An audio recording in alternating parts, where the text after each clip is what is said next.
Hello everyone and welcome back to another video. Today we're going to be looking at the rise of the Knights Templar. So when one thinks of a medieval knight, we often like to imagine a heavily armoured knight with a great helm, which was a common medieval helmet during the period of the Crusades. And we also traditionally like to think of them wearing white cloths with red crosses adorned upon them.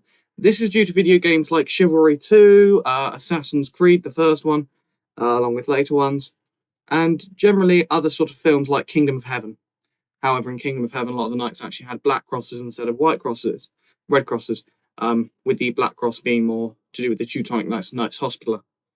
This, however, is all due to the Knights Templar, who many would actually consider to sort of embody the sense of chivalry in the High Middle Ages.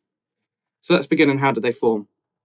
So following the capture of Jerusalem in 1099 and the end of the First Crusade, many pilgrims ventured to Jerusalem. Now, I know I said in previous videos that the First Crusade didn't really end until the Battle of Ascalon. Later, for this purpose of this video, we're just going to go with the capture of Jerusalem.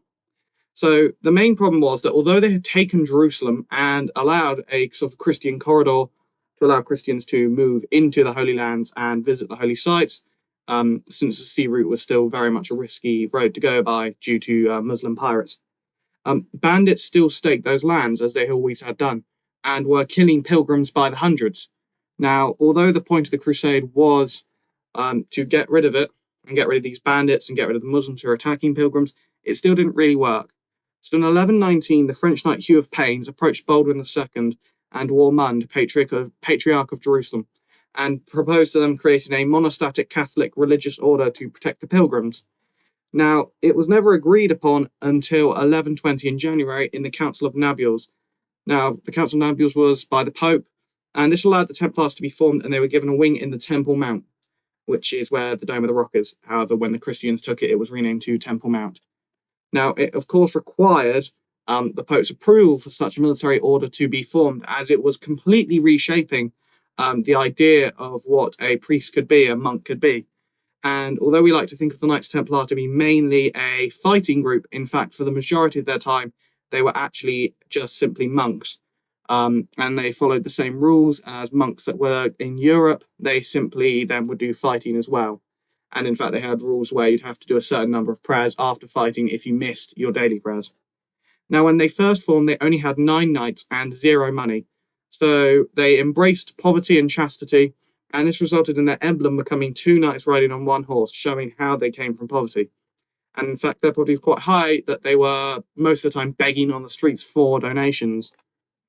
However, this impoverished state didn't last very long, as St. Bernard of Clairvaux wrote a letter in praise of the new knighthood, claiming that they were doing a great job protecting the pilgrims. And in 1129, at the Council of Troyes, he led clergymen to support the Templars. This resulted in the order being endorsed on behalf of the church, and they received hundreds of donations. So similar to how churches would receive donations during Mass, it was that same way. You could donate to the Knights Templar. And in 1135, at the Council of Pisa, Pope Innocent II initiated the first monetary donation to the order. Then in 1139, the papal bull Omne Datum Optum allowed the order to no longer be obedient to local laws and did not have to pay taxes.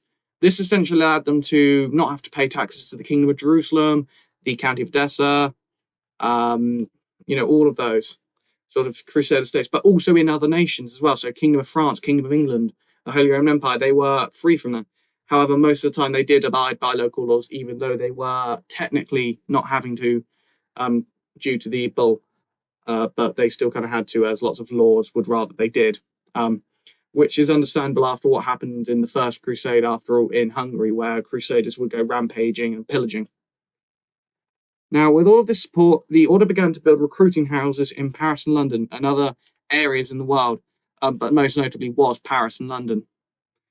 They did also recruit from Iberia, but that was very limited due to the fact that most Spaniards and Portuguese were essentially ordered by the Pope to stay there to crusade in the Reconquista. But soon the Templars would become way larger than just combat abilities and the fact that they were monks. See, in 1150, there was one major problem with heading to the Holy Lands. It was money. If you wanted to live in the Holy Lands, you had to bring enough of it to buy yourself a house on a plot of land from a local lord. Potentially, if you were richer, you wanted to obviously buy slaves. The problem is money is big and heavy. They don't have paper notes, and there is no online banking in this period. Paper notes were around, however, they were incredibly unpopular and more in India and China. Again, that was also an incredibly unreliable unreliable source of currency due to the fact that there was major problems with counterfeiting. So in 1150, the Knights Templar started to give people pieces of paper saying how much money they had given to one recruiting house. They could then go to the Holy Lands, hand that piece of paper to another recruiting house slash sort of bank area, and they'd receive that much money back. This is the first ever version of checks, the first concept of putting your money into a bank for security reasons. This made them incredibly powerful, to the point where they were lending money to kings and queens. However, of course, this would contribute to their major downfall. Not only this, but at one point they owned the entirety of the island of Cyprus. Now, the key thing here is the Knights Crusader could not really own full pieces of land. They built their own castles in places of land in the Kingdom of Jerusalem, Principality of Antioch, that type of thing. However, they never really owned whole swathes of land. That remained to the king. They just simply garrisoned castles. However, owning the whole island of Cyprus, which is now divided, was quite an impressive feat, and in fact allowed them to retreat there when the Holy Land was mostly taken by Saladin. Now, overall, the rise of the Knights Templar is amazing. They grew from essentially nothing, and they became one of the most important orders in the Holy Land and in Europe. After all, banking essentially became revolutionized, allowing for banking to then be used in Europe. Not only that, but their recruiting houses would later serve other purposes as churches and recruiting houses for other orders. It was a major scheme, very similar to sort of the recruitments that you would see in, World War One with the posters that would go around. It is an amazing rise if you look at it, and would also inspire things like the Knights Hospitaller and the Teutonic Knights. Thank you for watching.